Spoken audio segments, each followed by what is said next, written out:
So you're tuning into the podcast that nobody asked for. Well, anyway, the Scepter of Zion welcomes you. Mr. Overthinker, your host, Ruben B, your trusted tour guide. Basically, the seeker of unnecessary knowledge. So I'm going to guide you through these ruins of history and the nonsense of modern life. Some people bring you bad news, but I bring you broken columns, dusty scrolls, and the wild theories hiding behind them. Ain't that so exciting for you? Huh? Some of these hidden mysteries and stuff. Because whether you know it or not, the ancient has shaped the future. And we still tripping on all their leftovers. Just tripping over. So buckle up, Mr. Philosophical and procrastinators. We're about to get way too serious about things that don't matter, or do they? Sit back, relax, and prepare to waste your time in the most enlightening way possible. Once again, I'm Ruben B, a.k.a. Mr. Overthinker. Here I am, baby. So relax. Yeah, you feel that? So I'm gonna play piano while I talk to you. You didn't know I could do that, did you? I'm doing it. Anyway, I have a couple of things I want to share with you. Can you believe I actually got some fan mail from my three listeners? There's three questions from my three listeners. Listen to this one. Dear Mr. Overthinker, the columns are slightly curved to look straight. Does that mean my crooked selfies are actually a masterpiece of sacred geometry? Todd, I don't know what kind of question it is, so I'm not going to answer that one. Okay? No, it's not sacred. Okay? Stop it. Okay, and Sheila, of course. Yeah, Sheila. Why you gotta always be so serious anyway, Sheila? She wrote, I love the show, Ruben B. You talked about the ancient ruins shaping modern life. Do you think society today are building buildings with the same spiritual and symbolic depth? I don't know. I haven't actually studied some of the designs of the new buildings that they are creating, but uh, I'll get back to you. Maybe. Could be. I don't see why they wouldn't. Maybe they don't think that deep no more, but I don't know. Maybe. Okay, here go another. If ancient leaders carry a sign of divine authority, what would today's version be like? A smartphone, podcast, maybe TikTok. Hey, Billy. I don't know, Billy. Because back in the day, during the Greek gods and goddess, man, they had like millions of followers. Some of their festivals were built around their gods and their goddess. So I want to say maybe they would do TikTok. Yeah, TikTok. Hmm. Yeah. All right, let me play a little bit more. Just listen. Listen.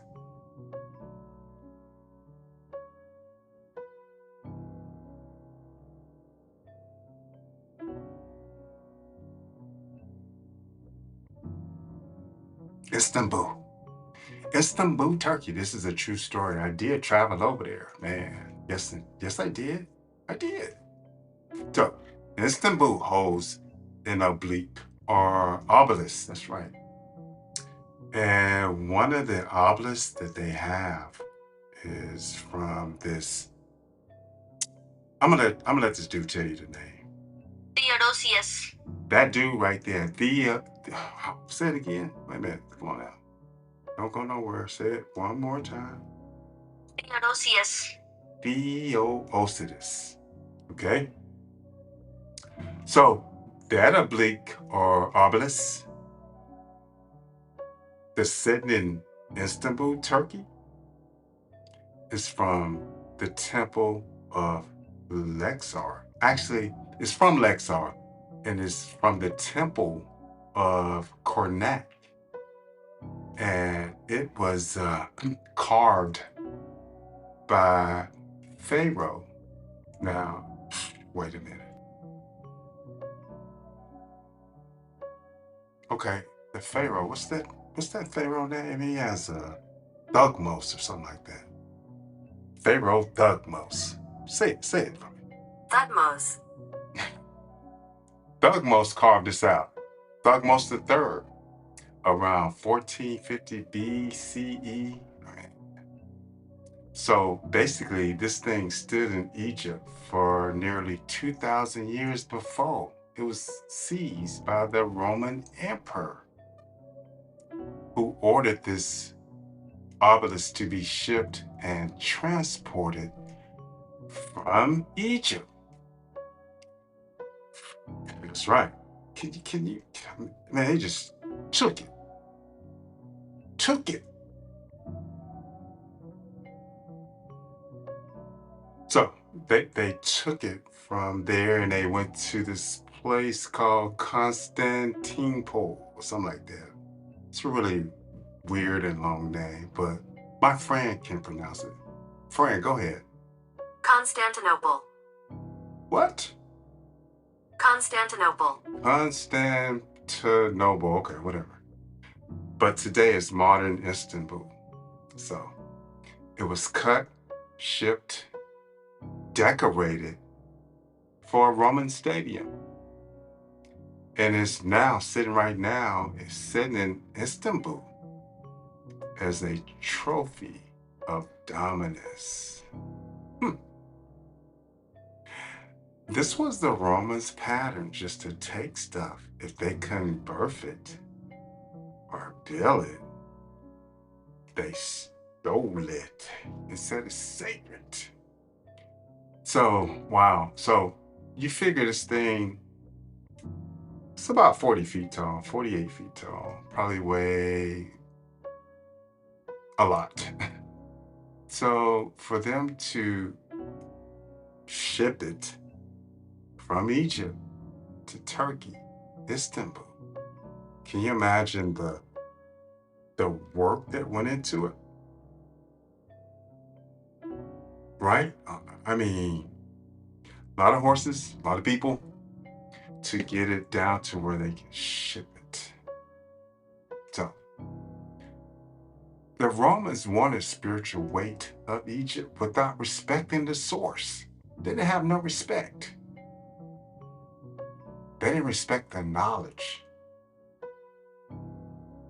They put a sun god monument in the middle of the Christian empire.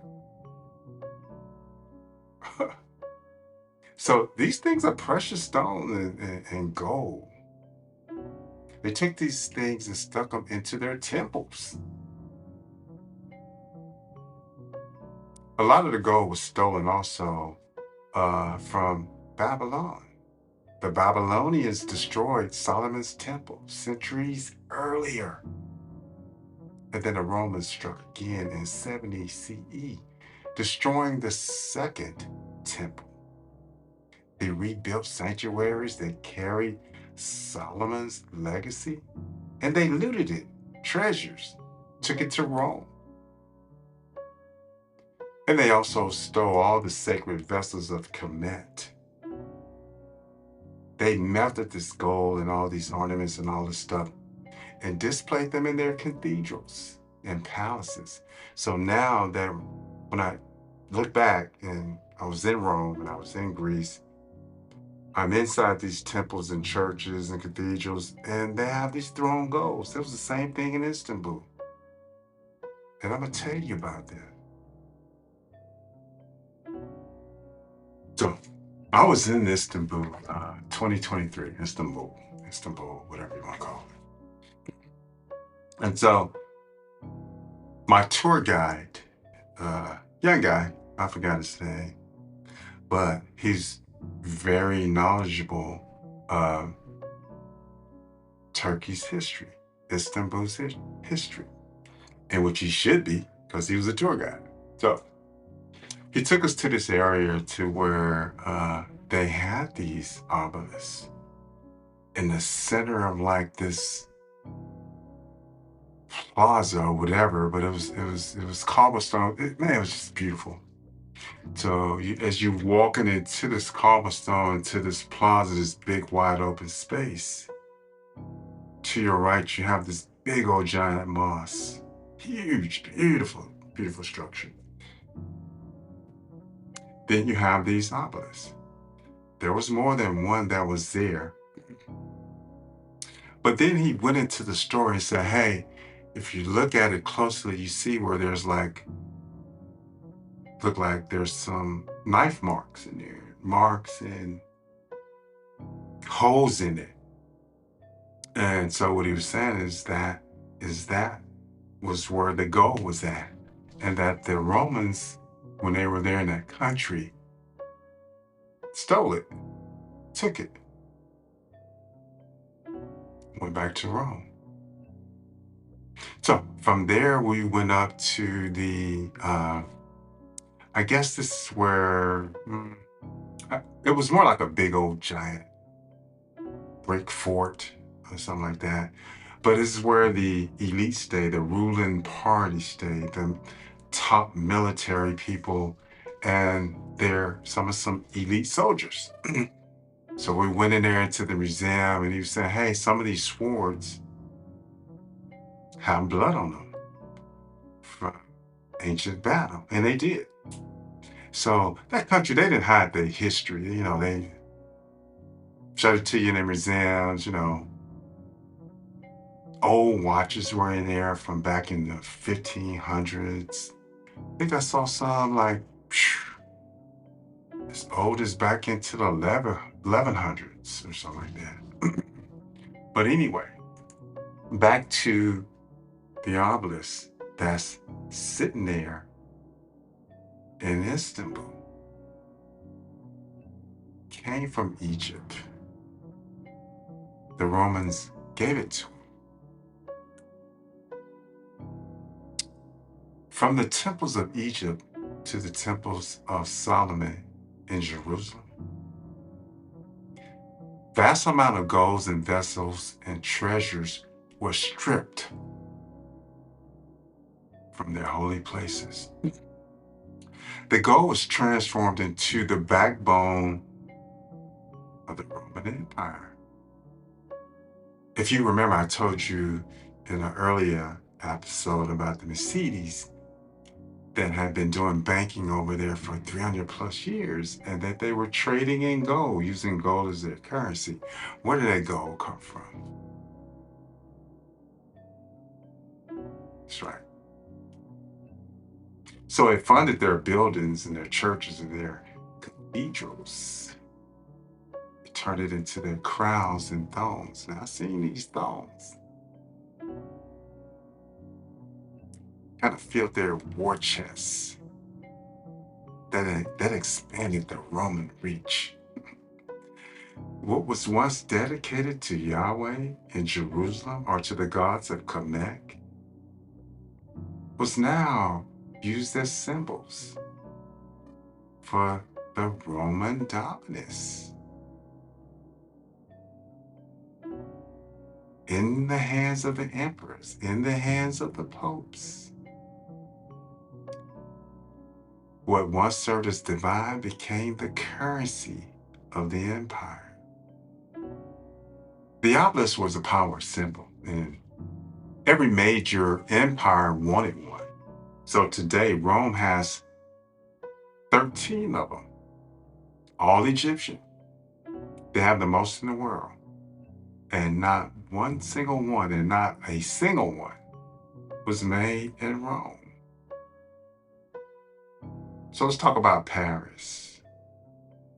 Paris have the one from Luxor, gifted by Egypt. Oh, really? So did you take it, or Egypt actually gave it to you? Well, anyway, you have it, so it is what it is.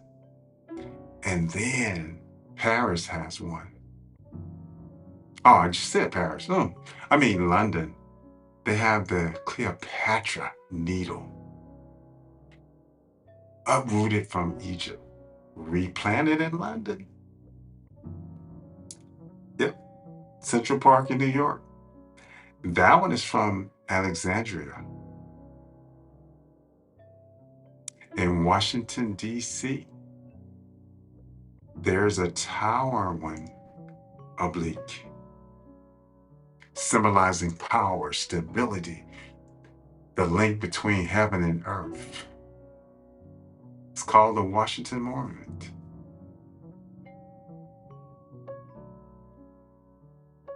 Like I said, these obelisks are tied to the worshiping of sun gods.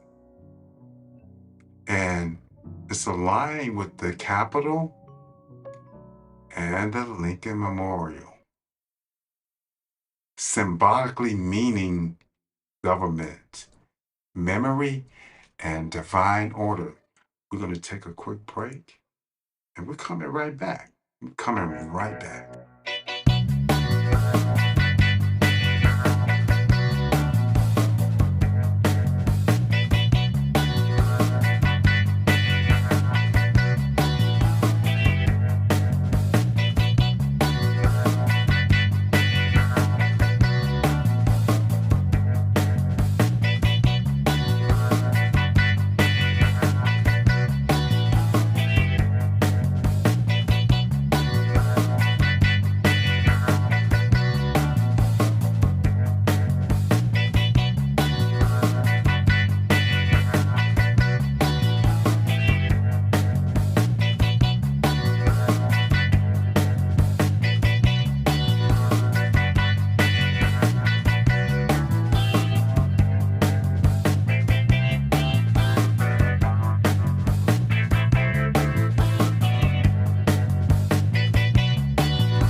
So, welcome back.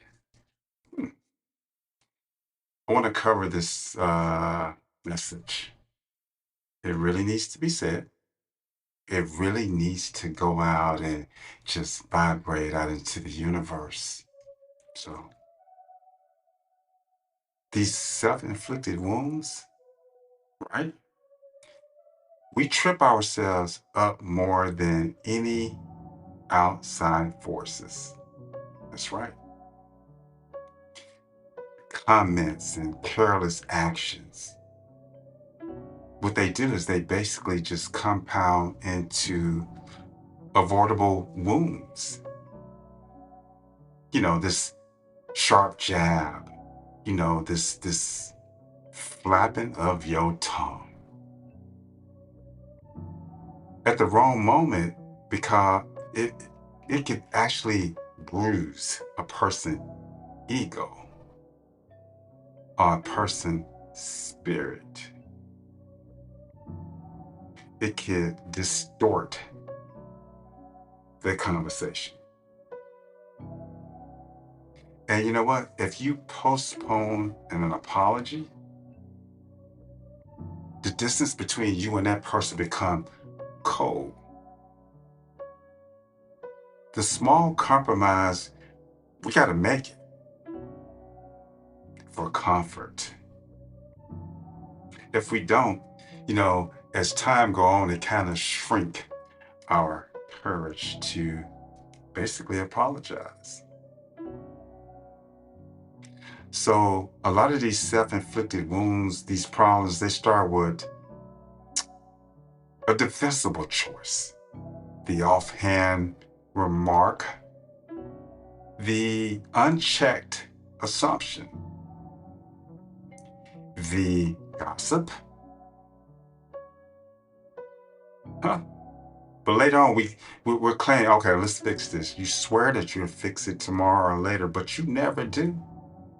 So over time, these choices weave a pattern that traps us into regret, mistrust, and missed chances, right? So the good news is that the same smallness that you caused this harm, you could use that same smallness to repair it. Yeah, you can. Change your habits. One true boundary. Just go ahead and untangle that. And so I want to give you a couple of verses, this referencing what I'm talking about and this next statement I'm going to make. So if you go to Proverbs 18, verse 21, read that. Then mosey over to James, New Testament, chapter 3, verse 5 through 6, and verse 10. Then mosey down, or go, no, you know what? Go over to the next chapter 4, verse 4. Then go over to Romans, chapter 8, verse 7. You see, read these verses. Because the word problem is in the Bible. The word solution is in the scriptures. You just got to know how to decode it and how to read it. Now, respect. Respect doesn't mean an agreement. It really means recognize another person's right to live out their truth, even when it conflicts with yours. If you don't like those choices, you find them incompatible basically with your values, the healthy response isn't to fight, shame, or force change on somebody. It's to step back. We don't have to associate with that. If it doesn't serve us, we don't have to recognize it or even validate it. Well, what we disagree with. All right? That freedom cut both ways. The same respect.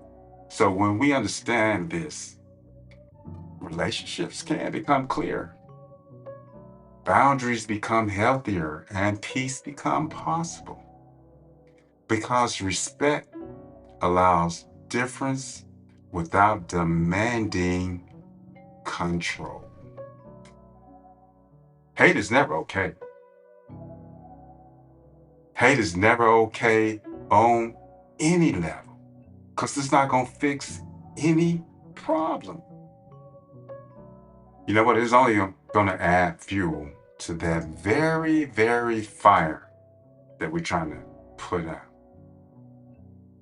So on any level, whether words spoken carries an attitude or an act of violence, hate only deepens that wound. And it creates more division. Basically, it'll blind a solution and also it'll harden you against compassion, making that problem even heavier instead of lighter. So no conflict has ever been healed through resentment. No bridge has never been built through bitterness. It's not going to work. So change, and true change, comes from when we understand this, right? Because hate will only multiply the problem. So you have to have love, respect, and patience. That's the resolution. That's the two right there. Love and respect and patience.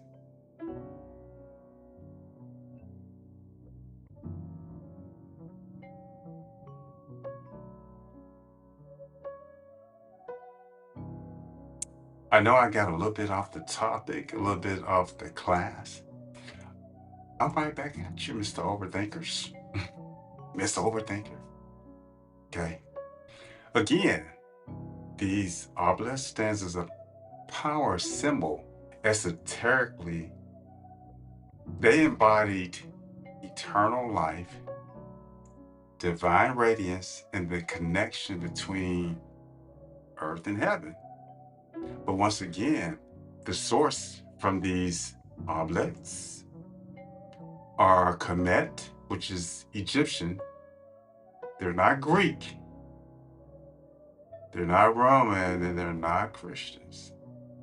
So why did Rome and Istanbul or Constantinople, which is modern day Istanbul, why did they take so many of these things to display it throughout their land, to display them so proudly?